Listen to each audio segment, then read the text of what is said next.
اس پورے کشمیر میں 10-12 ہزار ہوں گے کم سے کم کام کرتے ہوئے، جو کام کرتے ہیں اب چلاتے ہیں تھوڑا بہت کام۔ مجھے کم سے کم ہو گئے 40-45 سال اس کام سے وابستہ، اس لیدر کام سے۔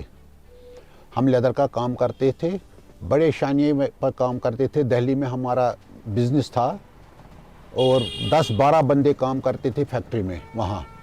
40-50 سال کے بعد ہندوستان گورنمنٹ نے چائنا کا مال یہاں لے آئے۔ اس سے یہ ہوا کہ جو مال آتا تھا وہاں وہ فنشبل ہوتا تھا، لیکن اس میں وہ وقت نہیں نکلتا۔ جو کشمیری بیگ تھا اس میں وقت نکلتا تھا، اور جو وہاں سے مال آیا اس کی وجہ سے مدراس کی فیکٹریاں بند ہو گئی، وہاں کے کام کرنے والے بیچارے چلے گئے وہاں سے۔ یہاں سے کھالے جاتی تھی وہاں 300-250 روپے میں کھالے جاتی تھی، آج کل 20 روپے بھی نہیں آتی ہے کھال کو، کیونکہ وہاں فیکٹریاں کام ہی نہیں کرتے ہیں وہاں۔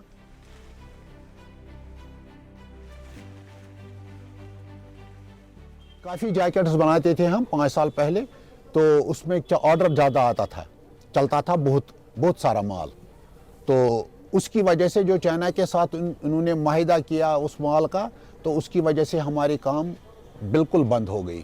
1-2 سال کے بعد میرے خیال میں باقی اللہ تعالیٰ کے ہاتھ میں ہے، تو اس کا کچھ نہیں ہے۔ خاص کر اس وقت بیگ بناتے ہیں، 2-4 قسم کے بیگ بناتے ہیں ہم، تو اس سے چلتا ہے ہمارا وابستہ۔